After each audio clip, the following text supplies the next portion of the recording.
How are you? Hello. Hello, Pepper. Pepper Saltina. Oh my goodness, what's on C-SPAN?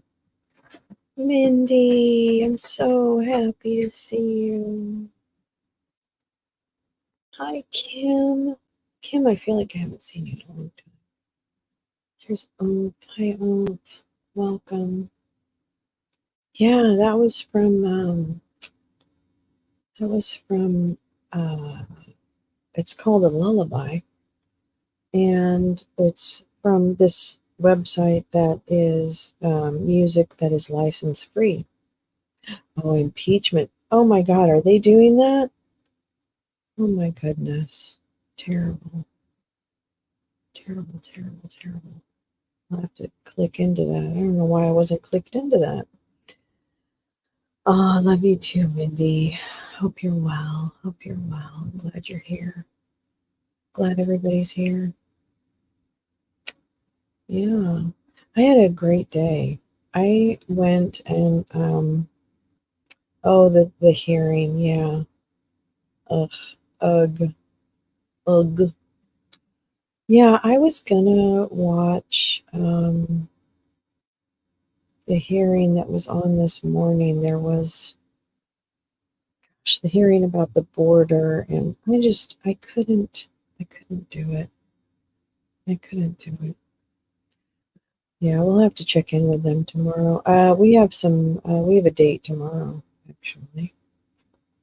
Our date tomorrow. It should begin around 10:15 in the morning, West Coast time. So 1:15 p.m. East Coast time, everything in between and outside of that. Hi, Muskie. And that is for the motions that I believe began, or excuse me, this one is particularly, I believe, Harrison Floyd. I'll have to check with the court website after this broadcast and make sure it's all prepared. But Judge McAfee should be in session tomorrow. Yeah, tedious beasties. There are so many. Do you notice that? There are so many tedious beasties in the world. It's so crazy. I love that Stream Labs or whatever it is I'm using, StreamYard, now shows the little pictures. I think that's cute. I'm glad they do. Um, anyway, I had a great day. I went to my favorite nail salon in Hollywood and I got my nails done, and it was just lovely. It was just a little self care day. Oh, and I got my lashes done. Yeah, wow. It was a real self care day. I forgot it. I feel like this day lasted many, many, many hours. But it didn't. It didn't. It only lasted the amount of hours it normally would last. So, most importantly, you're now here, and I am here, and we have a job to do, and that is to rest and relax. And the only job that you have is to decide to whatever. Gus would like to weigh in on this portion of the evening. GP, oh my goodness, I love it. So happy you're here. GP will not be going to sleep because it is likely the middle of the day or afternoon, late afternoon.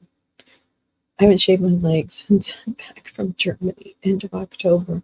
I admit it, no shame. No man, don't give a shit. Here you go, girl. I love it. I love that. GP, it's so good to see you. Um, yeah, so what I hope that you will do is find a very comfortable position and have whatever beverage or weed or whatever you want. Maybe a cup of tea. It's 4:35. Maybe tea. It's high tea where GP is. So he'll just have us in the background for his tea. But yeah, we're going to continue our reading of Prequel. I did. I finally got weed. So happy. It was a big day. A super big day. Ooh, ooh, ooh, ooh. Yeah, I was pretty happy about it. And I saw my favorite weed delivery person, and they're just the sweetest person, and I was nice to connect with them again. So yeah, I know it's been a big day. It's been a big day. Kalukale, Kalukale. In fact, that's what they call burying the lead, isn't it? That's really burying the lead. Kalukale. I love that saying, Kalukale. All right, so let's do this. So what we are doing is I am going to be reading at least one chapter of Prequel, which is the book by Rachel Maddow about the rise of American fascism in America.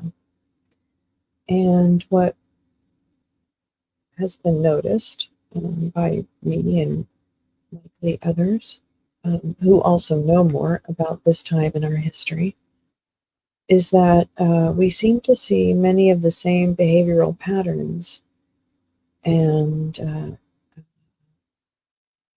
influence campaigning that echoes the times that Rachel Maddow is describing in her book.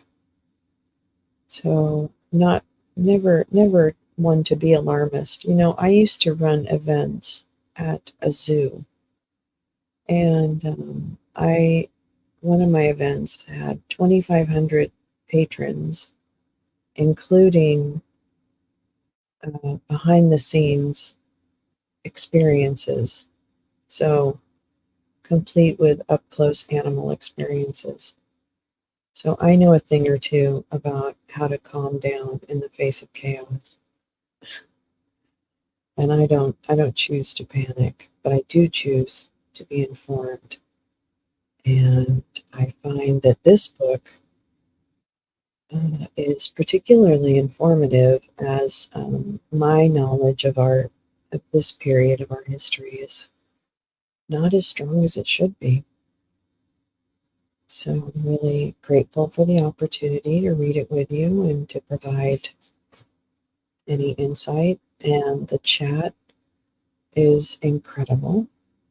And I'm sure will weigh in with amazing insights as well. But nobody has a job to do here but me. So, with that said, what I would love for you to do is to sit back, relax, let me take over, let me do the driving, and let me read you a story. And so that you have something to look at, I'm going to add a little bit of a fire for you. All right, here we go.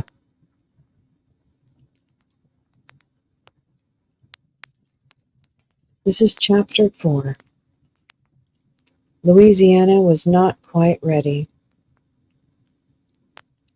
The Hitler-adoring, would-be fascist aesthete Philip Johnson arrived in Louisiana's capital, swelled with his own youthful imaginings.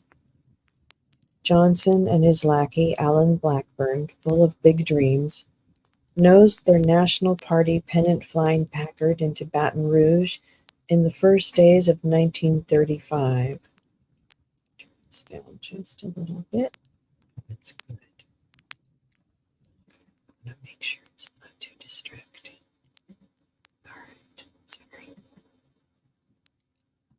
When, in the first days of 1935, when Nazis in Germany were still working out their first run of explicitly anti-Semitic law, Johnson and Blackburn hoped to hitch their wagon to the shooting star of American politics, the U.S. Senator Huey Long, who was already making noise about challenging Franklin Roosevelt in next year's presidential election.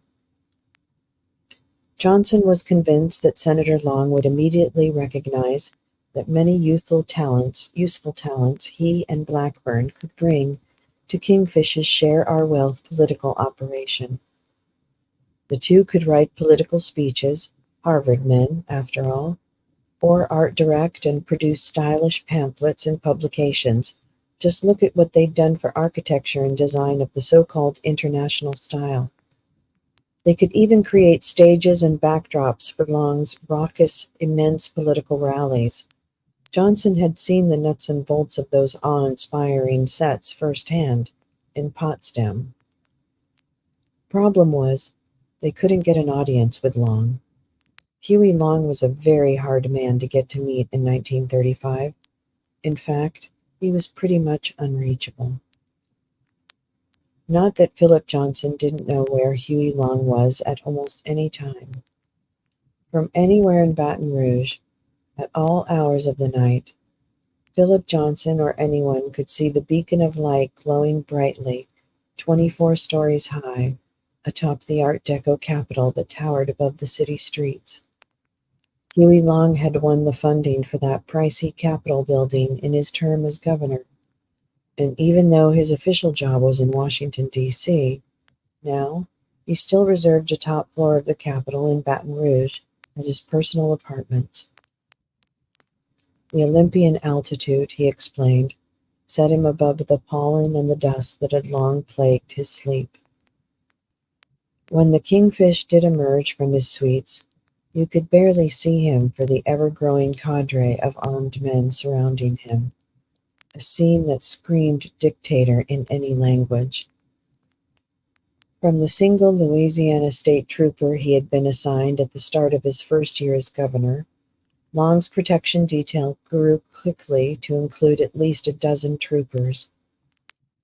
In early 1935, as the Kingfish's supporters whispered about rumored marplots and assassination cabals, the head of Louisiana's Bureau of Criminal Identification kept adding additional state police to the detail. That ever-growing group was further supplemented by civilian toughs who caught Long's eye. Long's little traveling personal army was not armed in any uniform way, but they were amply armed. Murphy Roden, a former state trooper, had a .38 caliber Colt super automatic tucked into his suit jacket. Joe Messina, a slow-witted 200-pound side of beef with deep-set, wary eyes and a canine devotion to Long.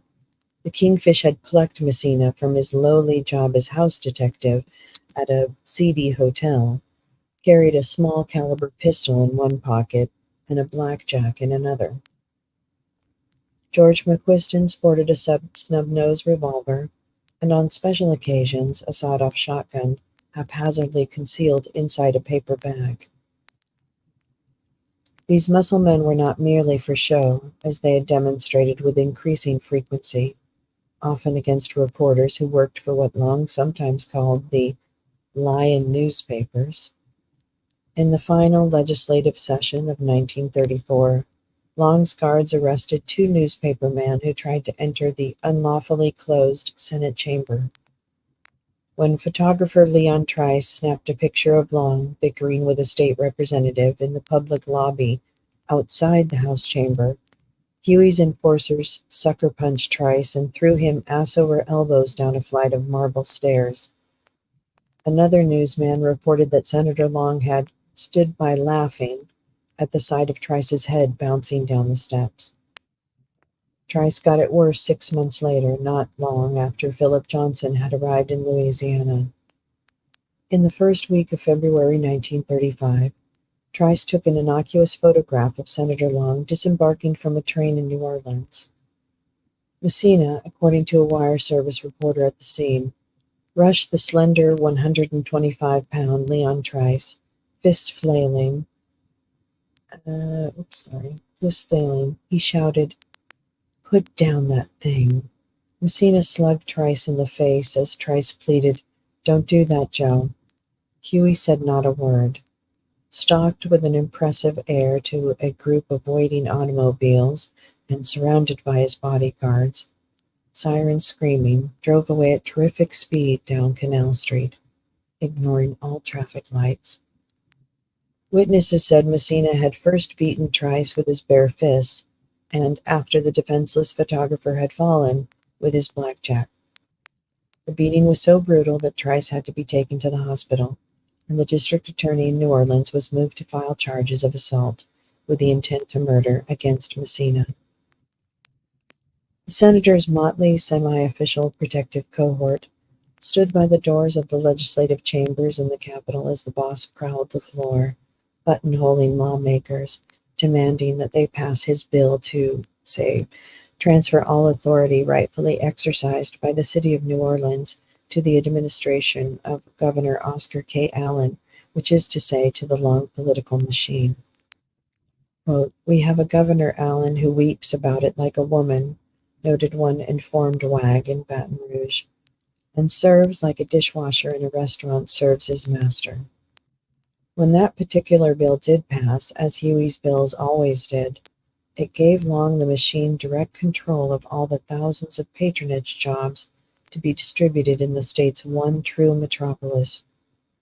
This meant more control, more power, and not incidentally, a huge new haul of kickbacks from the wage earners, whether sincerely appreciative or simply strong-armed.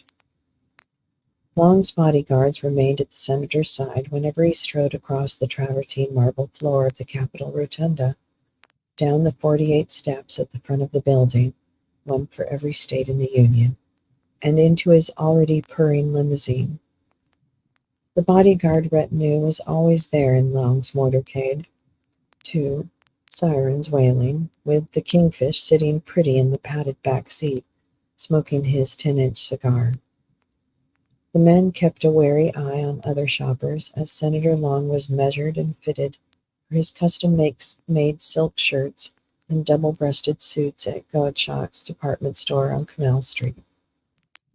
They kept bawdy revelers away from Huey's table at the Roosevelt Hotel bar.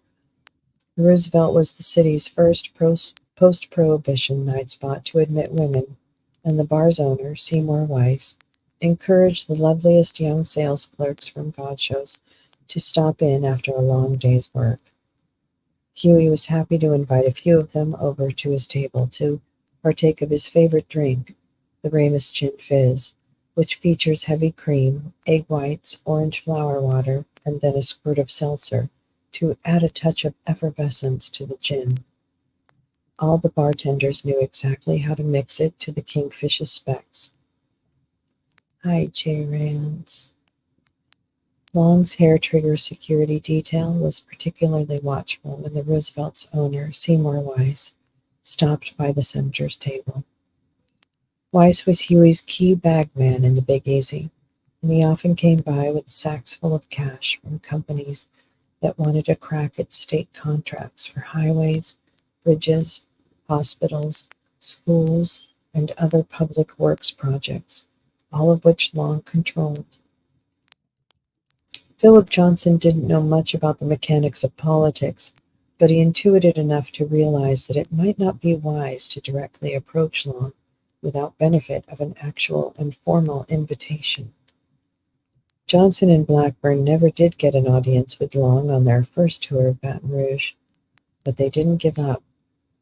When they found out that Long was decamping from Louisiana to D.C. to check in on his day job in the Senate, Johnson and Blackburn temporarily ditched their Packard touring car and hopped on the Kingfish's train north.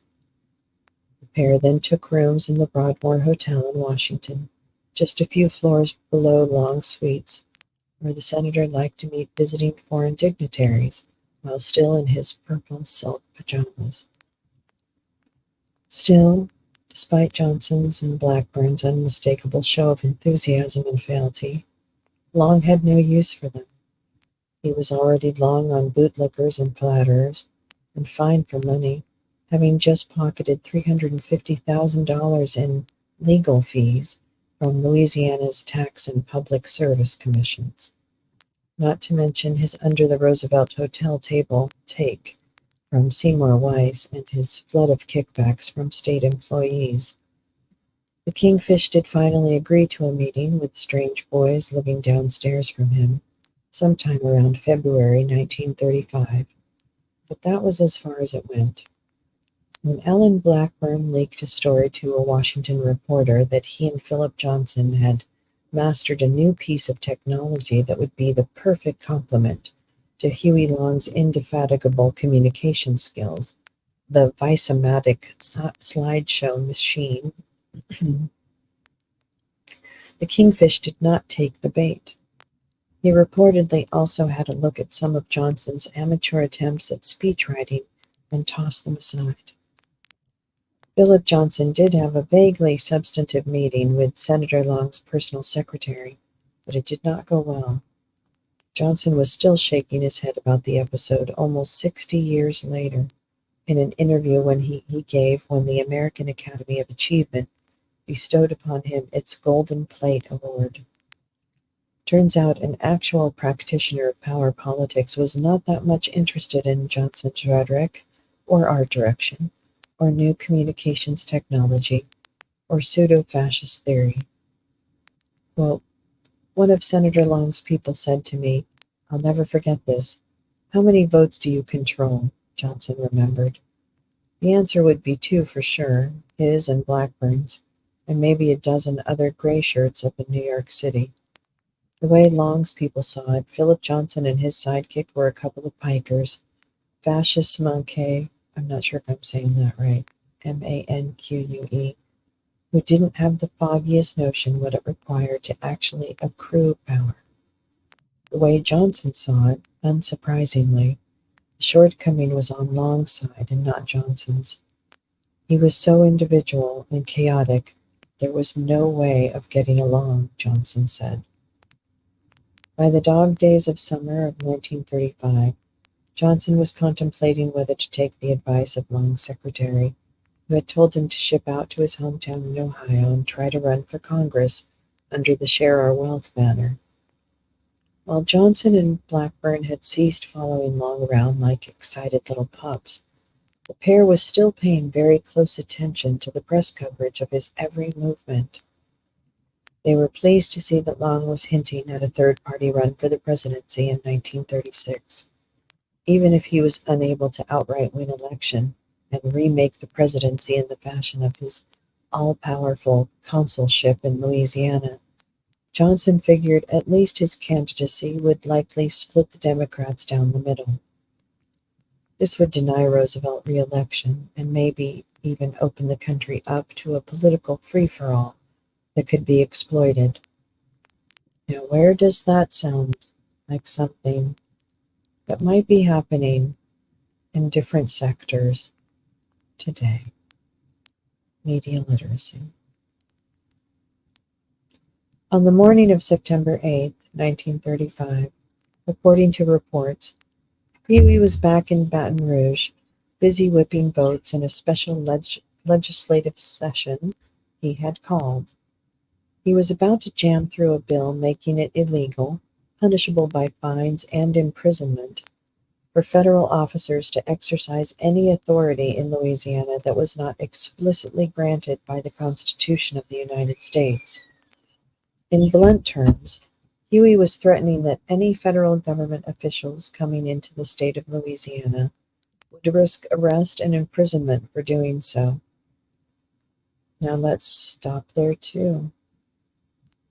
Do you remember when Ron DeSantis made some kind of indication that there could not be federal officers sent into?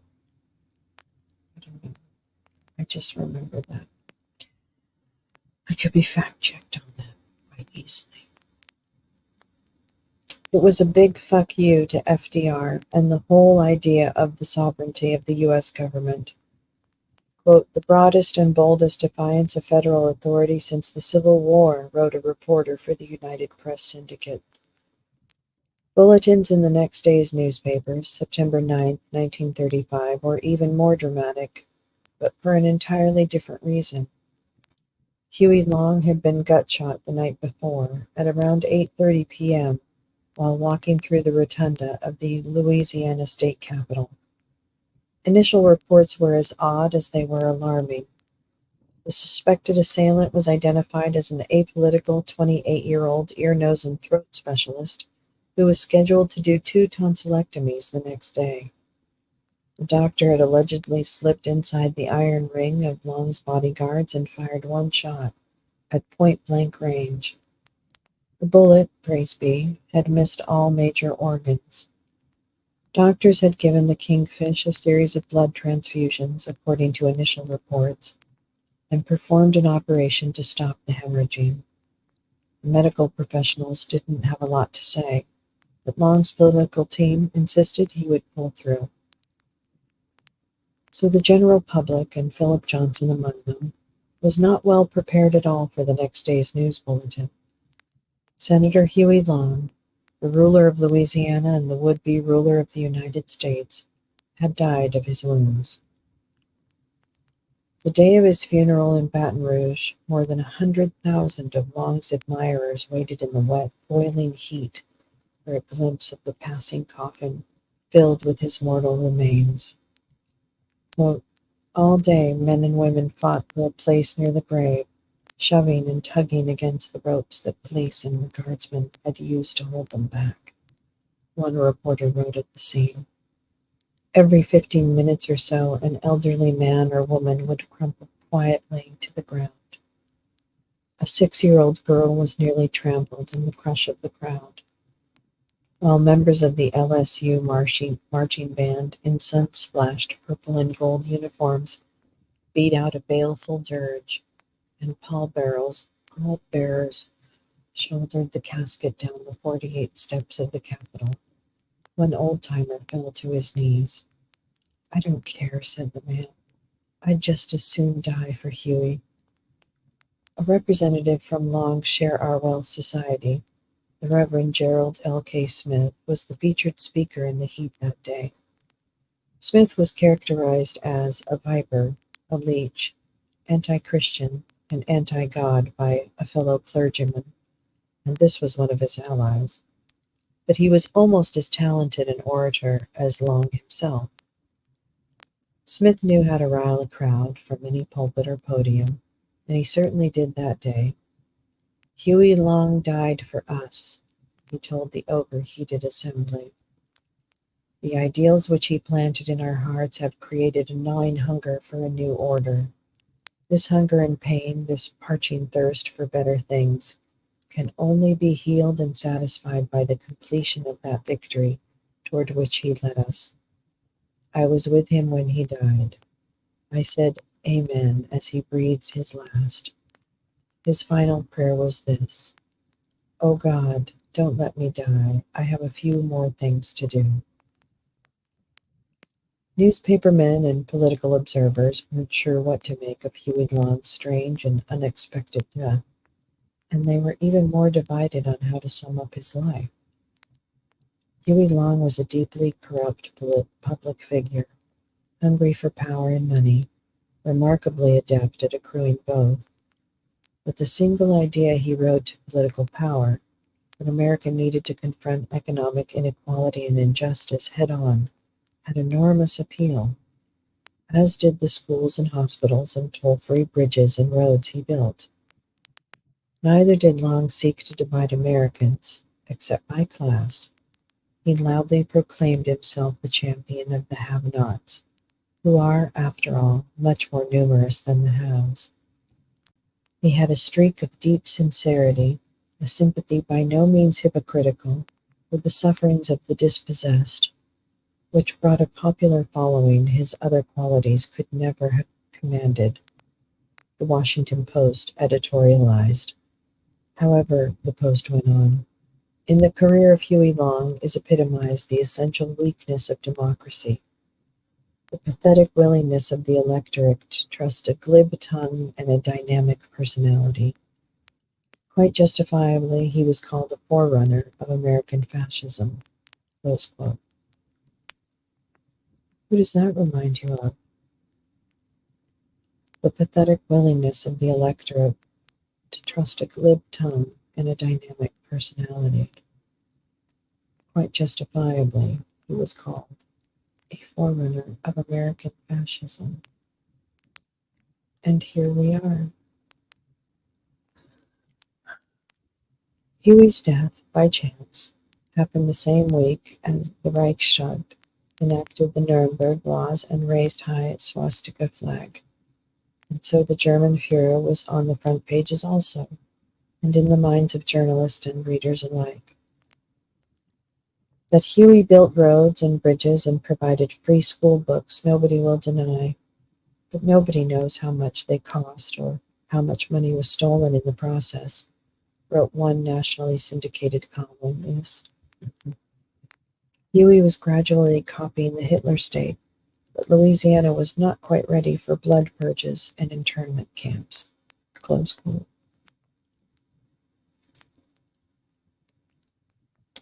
I'll check in on everyone as I'm probably going to move on to chapter 5 because we have time.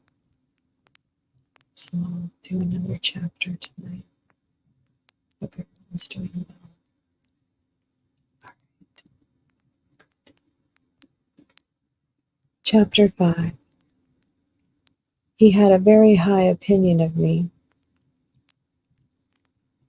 The bells began to ring out across Nuremberg on the afternoon of September 8, 1936, announcing the arrival of the Führer at the 4th Annual Nazi Party Congress, the, quote, Rally of Honor.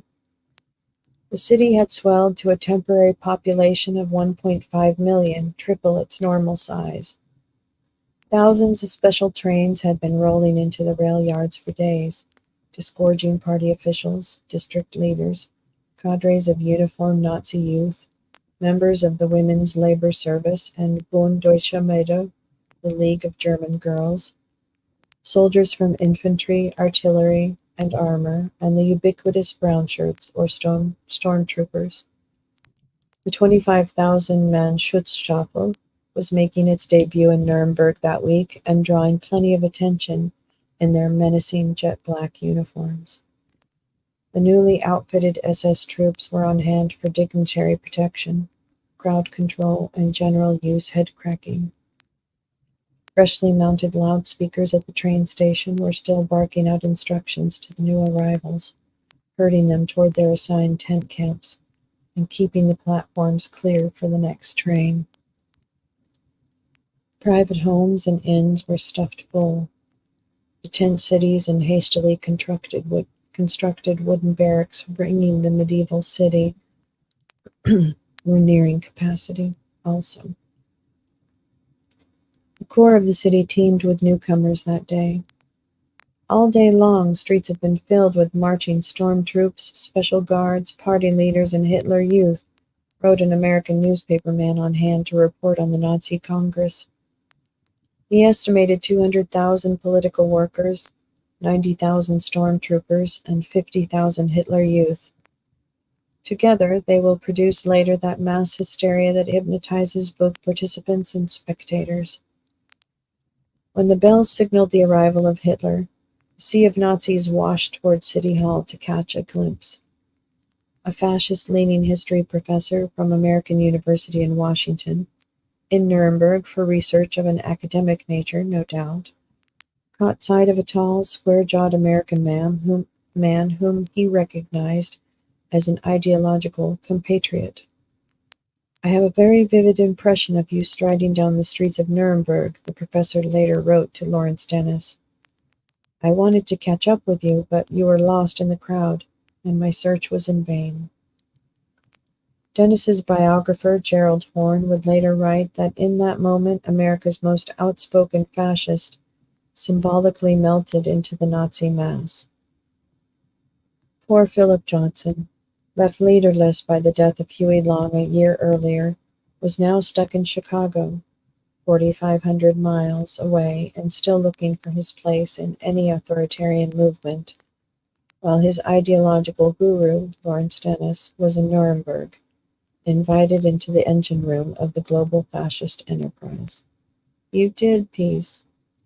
Dennis was one of the few hundred foreign diplomats, dignitaries, and, quote, thought leaders the Nazis had deemed sufficiently sympathetic to Hitler's politics to warrant an invitation to observe the proceedings in person.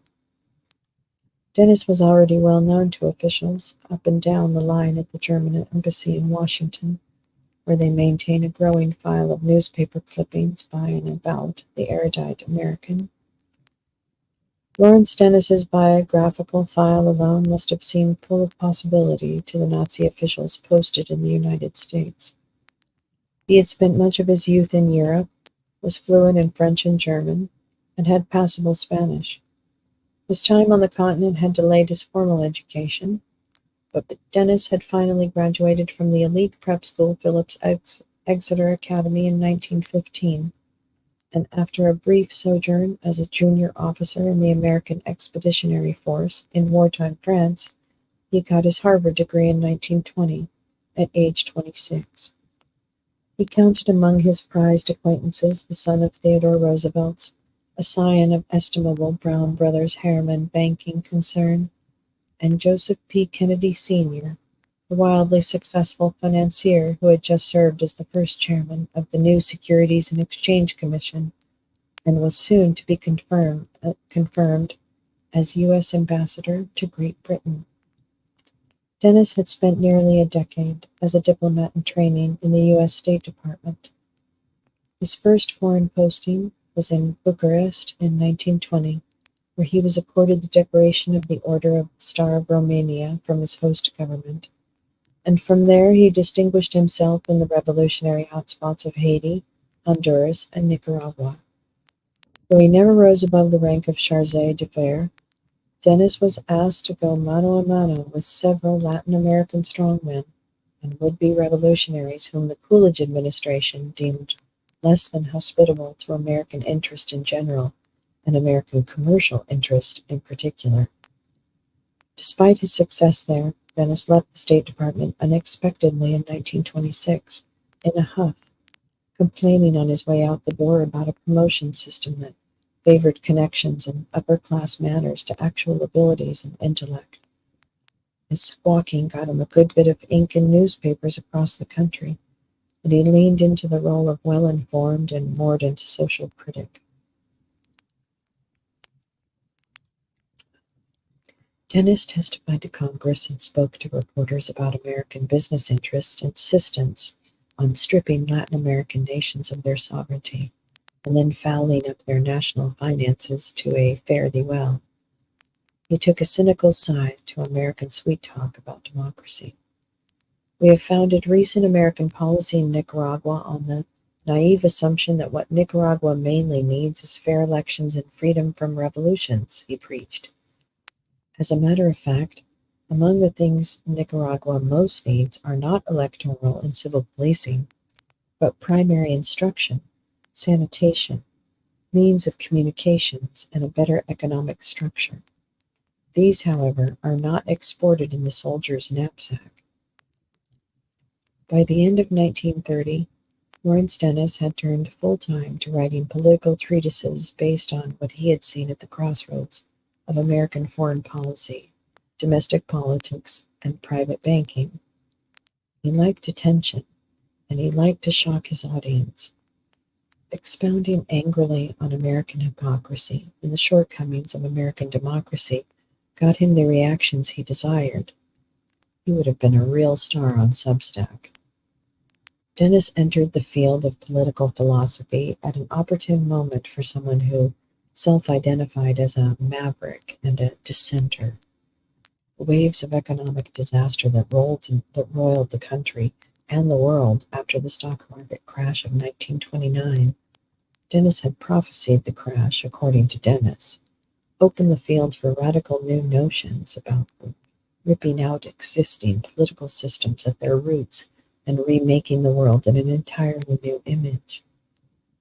By the time Hitler rose to power in 1933, Dennis was evangelizing for a strong, unimpeded central government of intellectual and technical elites to plan and run the American economy for the long haul, with no heed for the next fast approaching election cycle.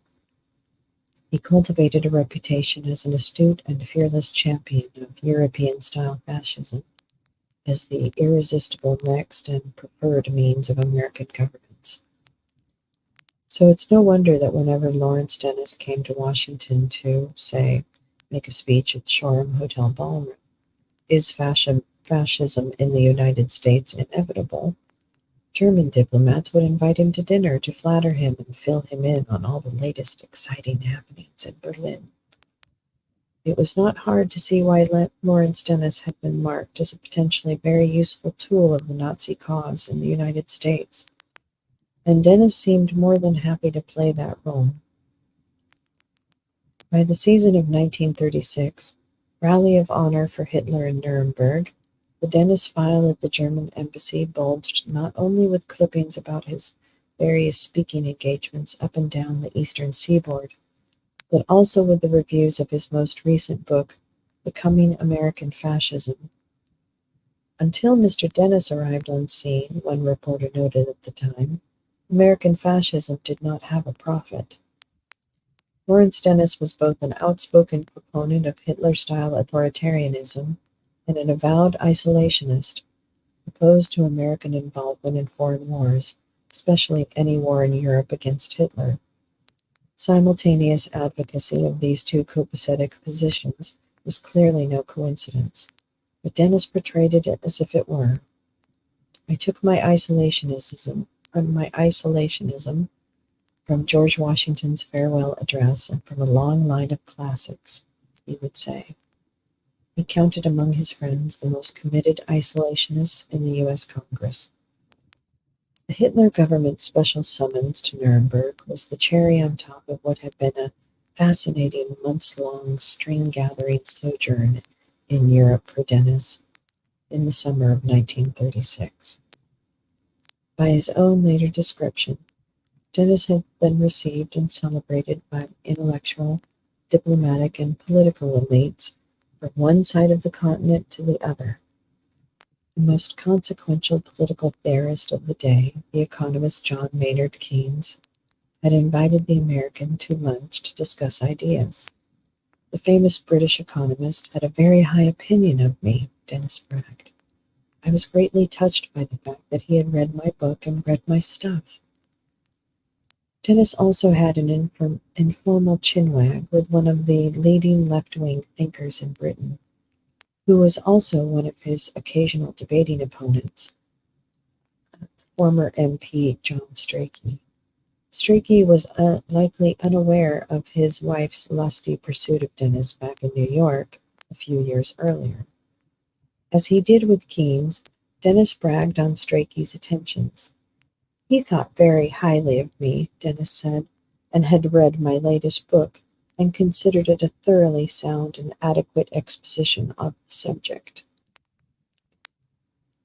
Dennis was also received by government officials in Paris who were just then taking stock of Hitler and his regime.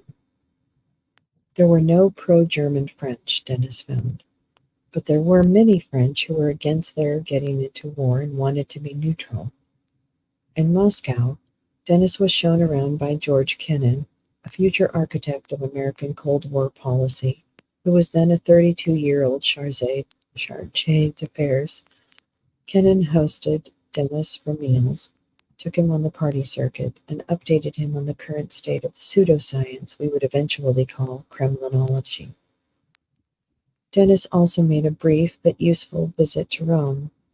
The Mussolini government, having been given a pass by world leaders when it seized Ethiopia by military force just a few months earlier, was clearly tightening its alliance with Hitler and wanted America to stay out of any future war in Europe. Mussolini granted Dennis a private one-on-one meeting that lasted an hour, although Il Duce was close-lipped, cautious but friendly in Dennis's telling.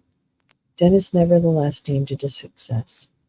I just wanted to be able to say that I had met him or seen him, Dennis explained. All those meetings paled in comparison to the invitation to the Nazi Party's Nuremberg show of strength. This was where the real action was in Europe that summer. Leaving now for Nuremberg, he wrote home to his wife Eleanor at the beginning of September, where the world will be told where it gets off and what's going to happen, or at least where it could be told so by Der Fuhrer. Eleanor Simpson Dennis was home in America that summer, tracking her husband across Europe. "They must love you over there for your understanding," she had written to Lawrence from the couple's farmhouse in the Berkshires in Massachusetts. In another, she seemed to gush. "When this reaches you, you will be in Deutschland," she wrote, "right in the heart and pulse of that wonderful nation where men are he-men and women are so womanly. Be nice to all the Germans for me, and especially to those brave women who are making babies for Hitler and being slaves so happily and willingly to their men." Whew. Mrs. Dennis had trained in ballet in France and was running her own dance academy in New York City when the couple met a few years earlier. But by the summer of 1936, that dance school was in the rearview mirror. She was living at the family's ramshackle farmhouse in rural Beckett, Massachusetts, trying to make ends meet on her husband's spotty income. Thank God for occasional checks from Dennis's gazillionaire devotee, Philip Johnson, minding a 2-year-old daughter and about to deliver a second child, all mostly on her own. In fact, when Dennis extended his stay in Europe to watch the Nazis at work and play, he missed the birth of his second daughter, which occurred on September 6, 1936, 2 days before the opening of the Nuremberg Congress. Dennis's stated views on women in society were about what you might expect. Paramount objectives of public policy, so far as women are concerned, should be to make good wives and mothers and not to make as many soft births as possible for old maids, and thus to put a premium on the avoidance of marriage. That blunt, bitter tone wasn't reserved for his pronouncements on gender relations. It was part of what made Dennis the leading spokesman for fascism in America in 1936, and also an exemplar of why certain people found comfort in authoritarian ideology. One big appeal of fascism, if nothing else, was its unapologetic embrace of cruelty. Cruelty towards others, coupled with hypersensitivity towards any slight to oneself.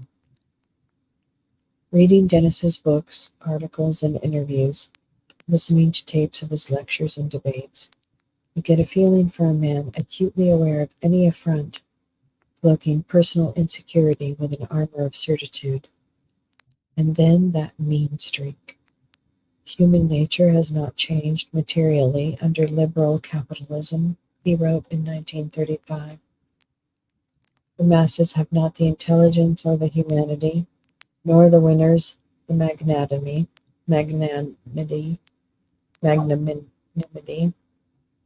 which liberal assumptions have postulated." Lawrence Dennis put a clinic in name-dropping. "Keynes had a very high opinion of me.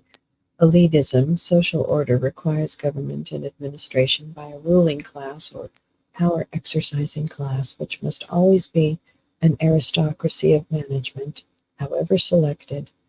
For the masses, the schooled is a necessary process to enable them to read signs and advertisements. And feigned insouciance. I'm not very emotional anyway, and I couldn't share the American pro-British and anti-German feeling." Dennis would-be Übermensch often described himself as a man who operated outside the realm of passion, which suggested an extreme lack of self-awareness or a deep need to hide his true self. Anne Morrow Lindbergh, the gimlet-eyed wife of America's hero flyer and notable Nazi sympathizer Charles Lindbergh, spent hours in Dennis's company, talking political philosophy and parsing world events, but never really got a handle on what was driving him. "He was rather reserved and extremely sensitive," she wrote of Dennis. "His brilliance carries you along with the greatest of ease. I only find myself disturbed by that curious downward pout of the mouth that is almost like the terrible mouths of the Greek masks for tragedy. He has suffered, this man, been badly hurt. Why, I don't know, and it seems to have left him with that curious grimace, terribly revealing, changing a whole face in a flash, and with no love of mankind as such. We aren't concerned with moral issues, he had explained in one public debate. The idea of fascism is to make the show run. In other words, any problem is small if you set up the right machinery to meet it. That a very large number of people might get chewed up in the works of that machinery was either beside the point for Lawrence Dennis, or exactly the point.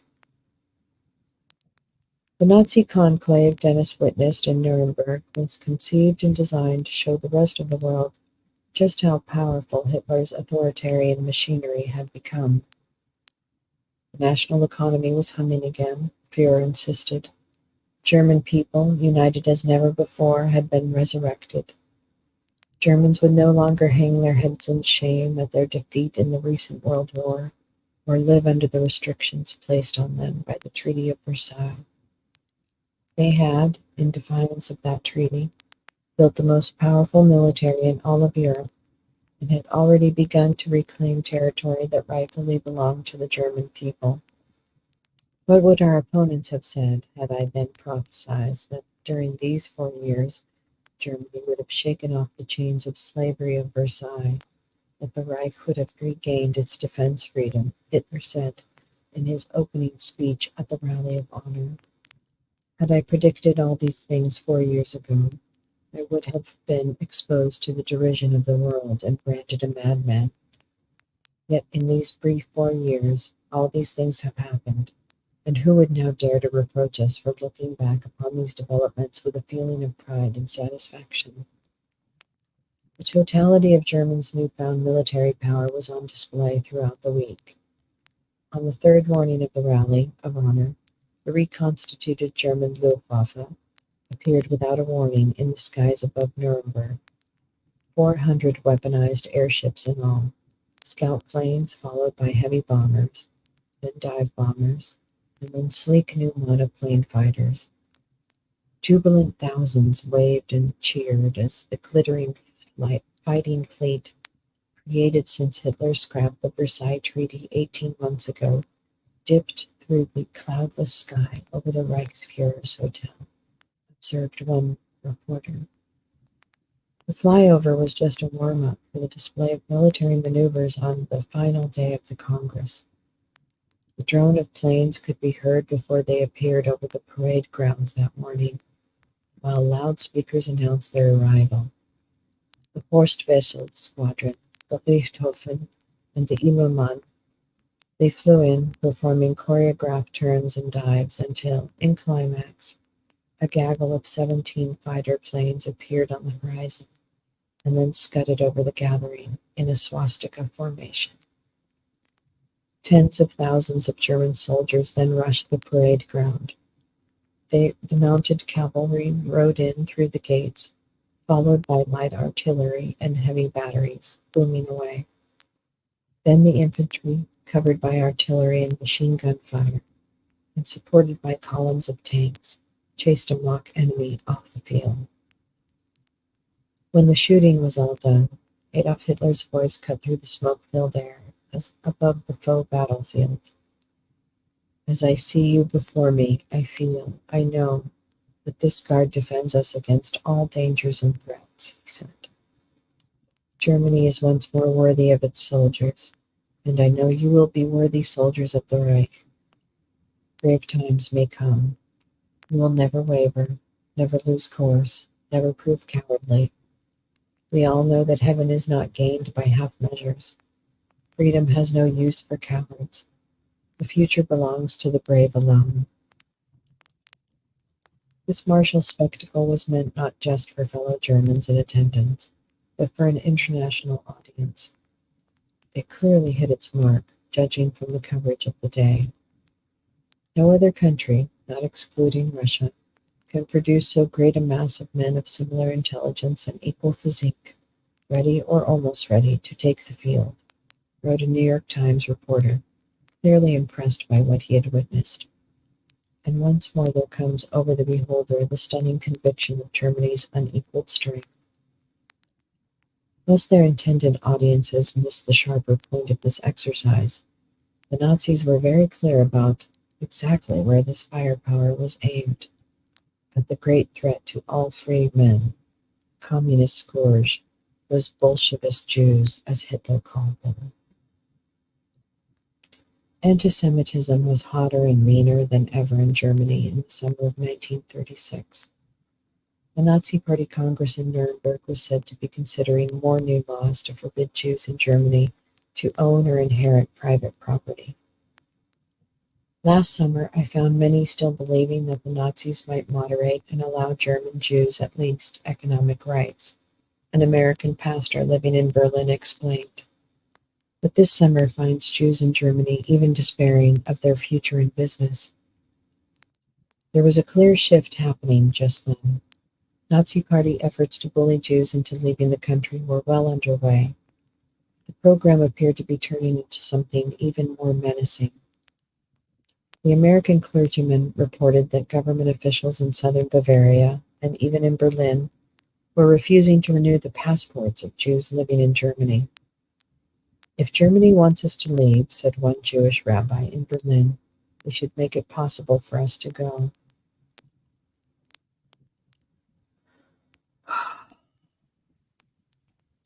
It's a very complicated world. I just want to say, I want to acknowledge that this retells a very tragic and traumatic time in the world history.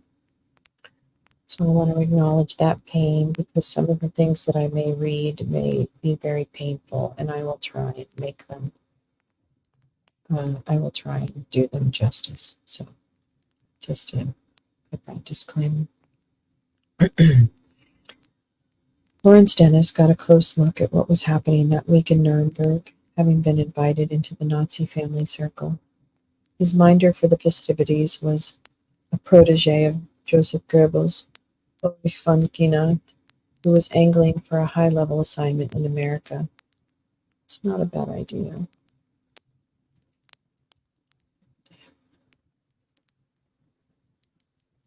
Hold on, everyone. It's a joy.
No problem. That was a really good call. Thank you. I appreciate that. I totally appreciate that. No worries. Yeah, it's terrible. Yeah, well, I think it's important to be, I want to do it justice and I want to honor the work. And I am not monetized for these broadcasts because of the music as well. So that's fine. That's the way I want it. And if anyone is ever feeling like making a donation, I would rather you make the donation to someone you want to give it to, and don't worry about me. Certainly, I bought the book, and I want us to share it. Oh yeah, yeah, yeah. Hmm. Oh well, then we should probably do that. We should probably do that. But yeah, no, I'm not going to monetize this, so that's no problem. In fact, very few of mine. But yeah, thank you for that. I really appreciate it. Yeah, let's see. Let's go back to thank you so much. All right. Yes, indeed. Reading and commenting on historical literature and drawing the parallels of what is happening for us today in this crazy world. Let's see where is it? Okay, here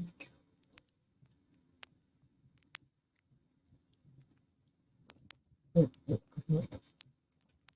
His minder for the festivities was a protege of Joseph Goebbels, Ulrich von Ginand, who was angling for a high-level assignment in America. Dennis also received his own small team of uniformed stormtroopers to escort him through a carefully planned daily schedule of meals, private meetings, and public events. These young Nazi elite guards assigned to act as our hosts and guides lived with us in our hotel, Dennis later explained. They had breakfast with us around 8, bundled us off to the first function of the day around 9, and brought us home around midnight. We were with them the best part of 18 hours a day. The Fuhrer even agreed to a brief private interview with Dennis. In private, up close, Dennis found the German dictator unimpressive. Hitler's talents, he decided, were instinctual and ran to propaganda and political showmanship. Not that Dennis diminished them. There was clearly something to be learned, he later wrote, by watching Hitler ply his dark art. Führer had united the normally fractious German polity around a set of common and mostly invented enemies. Now, does that sound familiar? Hitler was able to exploit, and with guile, the gullibility of the best people, and with the utmost sincerity, the patriotism of the nationalists, who wanted to see Versailles avenged, Dennis wrote. The anti-communist line got the capitalists, the anti-Versailles line got the army and the nationalists, the anti-Semitic line got the masses as well as the classes. Dennis's main interlocutors in Germany in 1936, Goebbels, Alfred Rosenberg, Rudolf Hess, and Hermann Goering, were more to his liking. They seemed to be thinking men, even intellectuals. They didn't try to propagandize the prominent Americans they met with, Dennis later explained. They made up their propaganda more for the masses. They were very tactful and diplomatic, I thought. They made sure Dennis understood where their interests met his, and that was in keeping with America on the sidelines of any war in Europe. At one point, and this has been corroborated by both Dennis and his contacts in Germany, Dennis suggested that the Nazis' treatment of the Jews was not advancing that critical mission. It looked bad. Maybe they didn't have to be so straightforward about the whole business, he suggested. To strip Jews of citizenship and property rights, they didn't need overt laws that just came right out and said that. Why don't you treat the Jews more or less like we treat the Negroes in America, he asked. The strongest thing they said to me was, you Americans mind your business and we'll mind ours. You leave ours alone and we'll leave yours alone, Dennis explained years after the fact. Of course, I couldn't strongly disagree with that.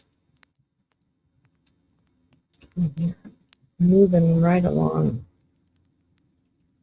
We're at an hour. Do you want one more chapter, or are we ready to start? Because I will do one more chapter.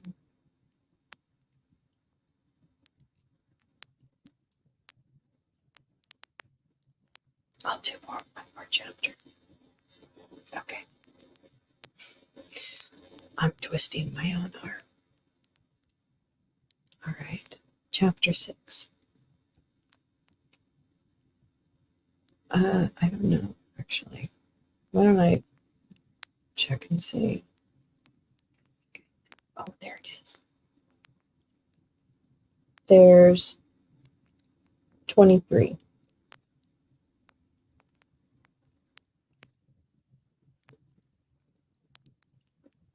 And we're almost 20% through the book.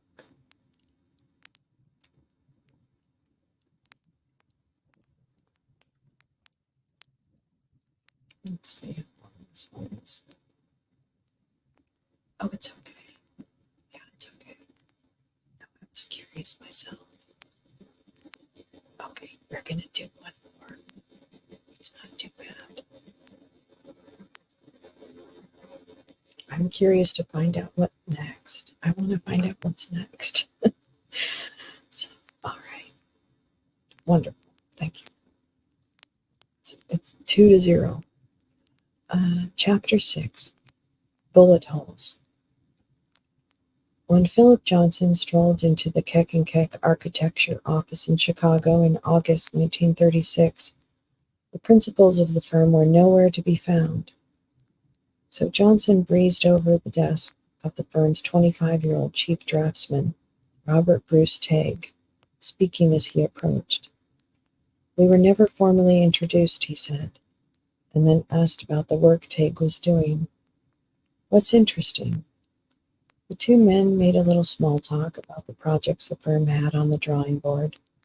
Tague's bosses, the Keck brothers, were the only name architects in Chicago designing and constructing modern buildings in the so-called international style. They had already built the Crystal House and the House of Tomorrow, and Tague was, at that moment, working on the Kahn House in Lake Forest, which Mrs. Kahn liked to call the House of the Day After Tomorrow. These sleek, flat-roofed residences were revelations in Middle America, like no homes anybody had ever seen, designed with both comfort and durability in mind. The Kecks employed industrial materials.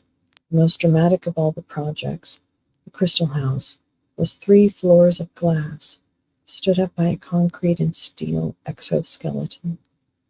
These were also the first houses in the country to employ something called solar heating. Philip Johnson, as the former head of architecture exhibitions at the Museum of Modern Art, had been among the few unreserved champions of this strange new style of building, so Tague was happy to talk shop with him. He assumed the brothers Keck would feel obliged to do Johnson a favor, if that's what Johnson was here for. Johnson, in fact, wasted little time before making his ask. He needed something constructed, he explained to Tague, and in a hurry. He had already had the thing designed in his head, but with no training in draftsmanship, he was himself incapable of making a proper drawing of the colossal structure he had in mind. Johnson simply started describing what he wanted, talking fast, while Tague bent over a drafting table, sketching the thing to life. It was a massive platform, which consisted of a series of bright white 4x8 drywall panels, seamlessly joined to make a backdrop 40 feet wide and 28 feet high. There was a narrow stage about 10 feet high, running the length of the platform. Another 10 or so feet above that was a small pulpit, big enough for just one man who would appear to be floating in air, high above his audience. At the top of the backdrop, Johnson wanted 7 pairs of brackets placed at 4.5-foot intervals, each pair sturdy enough to fasten a pole hanging, holding an enormous American flag rising another 10 feet high. The brackets needed to be able to withstand the strongest wind blowing off Lake Michigan. Teague had a pretty good idea why Johnson wanted them to build this dramatic platform, and for whom. In the very small community of modern architecture, Johnson's reputation as an ultra-right zealot preceded him. The draftsman and his bosses knew that after his failed Louisiana sojourn to try and attach himself to Huey Long, and then Long's assassination, Johnson had gone to work for Father Charles Coughlin, the radio priest, whose national audience at the time numbered in the tens of millions. The shift of allegiance made sense. Coughlin had been one of Long's spurs and crucial allies for a planned third-party presidential run against Roosevelt. Coughlin had formed his own nascent political party just about the same time Long was making his famous barbecue speech, "Come to my feast." The two men shared an economic program that leaned heavily on government control, the teachings of Jesus Christ, and the vilification of bankers. Long's Share Our Wealth pamphlets included an excerpt from Coughlin's 1932 sermon, a discourse on increased wealth and decreased wages. By the summer of 1935, the increasingly militant, media-savvy priest with a huge and growing following was already moving toward booming Huey Long for president. In fact, on the day Long was shot, President Roosevelt had summoned Father Coughlin to the summer White House in Hyde Park, New York, to try to dissuade Coughlin from backing Long. Word of Long's death arrived at Hyde Park only a few hours before Coughlin died, so there ended up being considerably less at stake in their conversation that day. But even so, the president kept the appointment, considered Coughlin a loose cannon, rolling loaded around the ship of state, which of course he was, and which was exactly what drew Philip Johnson's interest. Coughlin, what Johnson later said, seemed the most dynamic populist at the time. By the summer of 1936, Coughlin had begun a national speaking tour opposing Roosevelt's re-election. Coughlin, a stout, combustible, 44-year-old fireplug of a man, was not shy in his tactics or in his rhetoric. He had been insisting for months that Roosevelt was a betrayer and a liar. The president was enthralled to Reds, he said. He was practically handing the country over to the commies. One stop on Coughlin's tour was a Labor Day weekend rally at Riverview Park in Chicago, and that's why Johnson wanted this strange big white platform festooned with the flag brackets. Fred Keck was a good Democrat, a Roosevelt man, Teague recalled many years later. Of all things he wouldn't want to do, but he couldn't turn down Philip Johnson very well. The erection of the platform would be proof to Johnson that he really was, at long last, making a vital contribution to the political cause. After Huey Long's assassination, Johnson and Blackburn had struggled to find their purpose. First, they took the advice of Long's aide and piloted Johnson's banner-waving Packard to New London, Ohio, where Johnson entered the primary campaign for a seat in the state legislature. His family had a sterling reputation in the area. Philip's father was the pride of New London, a successful attorney living in Cleveland who never forsook his roots. He was a founder of the main bank in the town and maintained a seat on its board and sympathy with its depositors. On the strength of his family name, Philip won this primary campaign with relative ease, but as New London became reacquainted with the younger Johnson, he began to wear out his welcome. Still in his 20s, having never had a paying job, filthy rich thanks only to his father, and with no background in politics or governance, Johnson nevertheless reckoned himself, a la Nietzsche, one of the favored few. He behaved as if the citizens of New London, Ohio, were lucky to have him back home to set them straight. Johnson had taken it upon himself to endeavor to decimate the policies of this town without consent or approval of anyone other than himself, an official at the town bank later explained, and in such a manner that it has become very distasteful to the businessmen in this vicinity. By June 1936, with the general election still 5 months away, Johnson and New London were pretty well fed up with each other.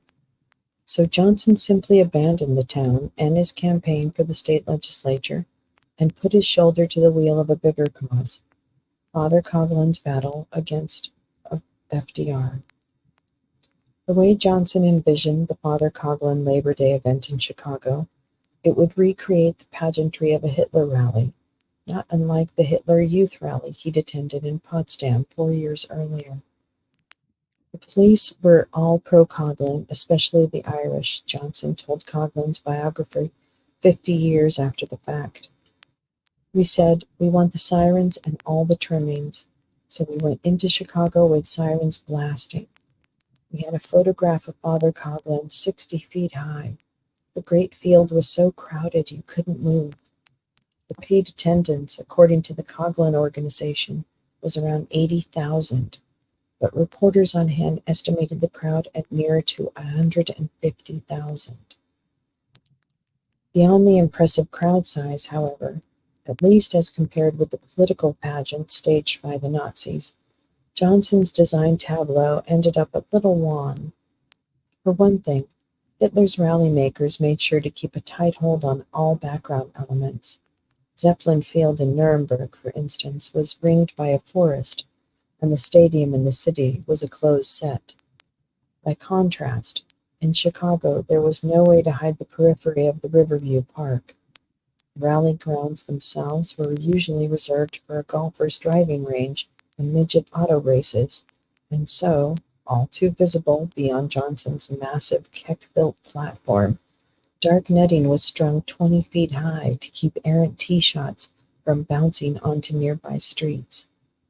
Also visible were telephone wires strung from pole to pole, and a few unprepossessing water tanks and smokestacks. In the immediate foreground stood a tall brick workaday building, an auditorium that looked like a site for a high school basketball games and school plays. Big as it was, Johnson's 40-foot-high drywall podium ended up dwarfed by the competing urban landscape. When Coughlin ascended onto his floating pulpit, instead of looking massive, monolithic, inspiring, he looked like an insect, a nondescript, ineffectual speck floating alone, his little hands impotently cutting the air as he spoke. The visual impact of Philip Johnson's very first fascist building project was meh. The people in the crowd also appeared, well, exceedingly ordinary. The women wore light-colored summer dresses and wide-brim hats to ward off the afternoon sun. The men wore felt hats or straw boaters with colored bands. Almost all the men had stripped down to their shirt sleeves, many swiveling their sharp features on necks thinned by Depression-era rations, with little too much room in the collars. Nobody in the crowd was in uniform or arrayed in tight, geometrically pleasing rows and columns. No cathedral of lights was projected onto the clouds overhead. No band blared patriotic songs. No squadron of fighter planes appeared on the horizon in perfect swastika formation. Chicago looked like cheap theater, even at 50 cents a ticket. All those blonde boys in black leather, this was not. The ostensible point of this rally was that for Father Coughlin to speak on behalf of his presidential candidate of choice, William Liberty Bill Lemke. After Huey Long's assassination, Coughlin, along with Long Lieutenant and eulogist Gerald L.K. Smith, and a couple of leaders from other ultra-right political sects, had personally selected Lemke, a congressman from North Dakota, as the candidate for president on the ticket of something they called the Union Party. Lemke was a no-account Pole with no national following to speak of, no particular powers of persuasion on the stump, and a near-complete lack of charisma up close. His candidacy was mostly a vehicle for Coughlin, who was a Canadian-born and thus unable to run himself. Father Coughlin's voice carried far by the use of a microphone hanging on his chest like the transmitters used by telephone operators, wrote a reporter from the New York Times who was in Chicago that day. The priests assailed President Roosevelt when, after an introduction alternating in religion, philosophy, and economics, he took up one of his constant topics, the Federal Reserve Bank. He described private control and issuance of money as one of the ulcers of modern capitalism. Coughlin also took the hide off Roosevelt's best-known political operatives, especially his female Secretary of Labor, Frances Perkins. "The Madam Perkins," Coughlin intoned, with her three-corner hat, one corner for communism, one for socialism, and one for Americanism. "Well, we all know for whom we're voting if we vote for Mr. Roosevelt, for the communists, the socialists, the Russian lovers, the Mexican lovers, the kick-me-downers," said the radio priest. Huh, why does that sound familiar? When Coughlin asked who among this crowd intended to vote for Roosevelt, there was a hushed silence. "Now all who are going to vote against Roosevelt," Coughlin instructed, "say no." The no roared across the field and sustained itself out into the Chicago neighborhoods beyond, a prolonged guttural cry that finally Dopplered out miles away. Coughlin could move a crowd, for sure, but that power turned out to be redeemable only by the holder.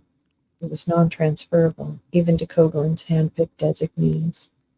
His chosen candidate did not get a lot of traction in his campaign against the sitting president, and as Lemke's abject failure as a candidate went from obvious to embarrassing, Coughlin's rhetoric became more desperate and increasingly dangerous. If Roosevelt is elected, Coughlin repeatedly warned near the end of the election season, there were going to be more bullet holes in the White House than you could count with an adding machine. "Democracy is doomed," said Coughlin. "This is our last election. It is fascism or communism. We are at a crossroads. I take the road to fascism." That is the conclusion of the 6th chapter. Wow. Wow. Oh boy.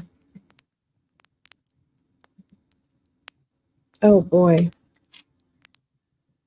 That was a lot. I forgot about Father Coughlin. I do know this. I do know my grandparents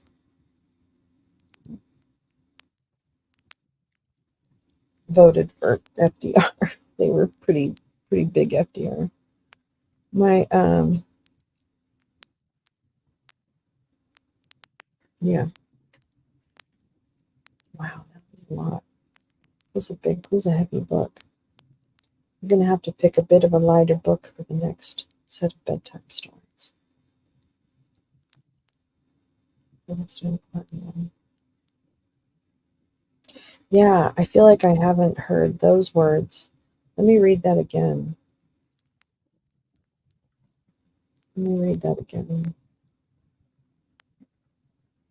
So his quotes are,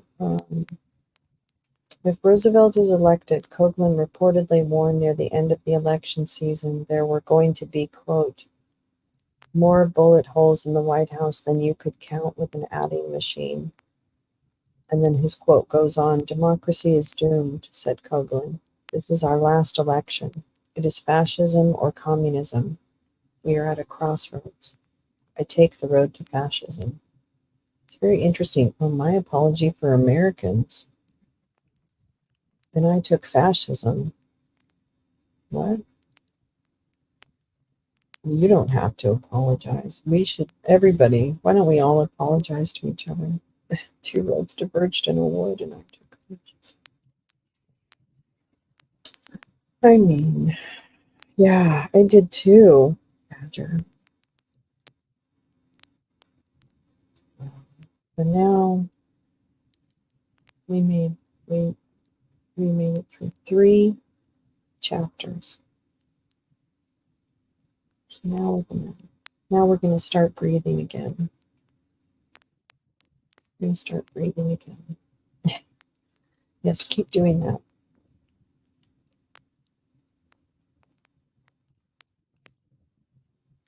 Yeah, I feel really disconnected because I was really out most of the day. So I know there was a little bit of what was I watching in the morning? I was watching some stuff in the morning. Can't remember. Doesn't matter. Water under the bridge. But it is time for you all and us all to go back to bed. Go back to bed. I'm so grateful that you came tonight to spend a little time with me.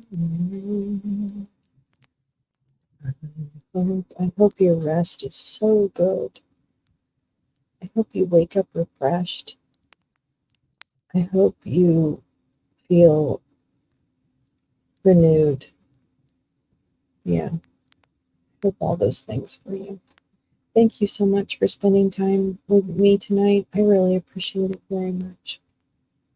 And the comments that you have all shared with me have been so moving and just amazing. So thank you. I really appreciate it. I really, really, really appreciate it. So good night. Sleep tight. Don't let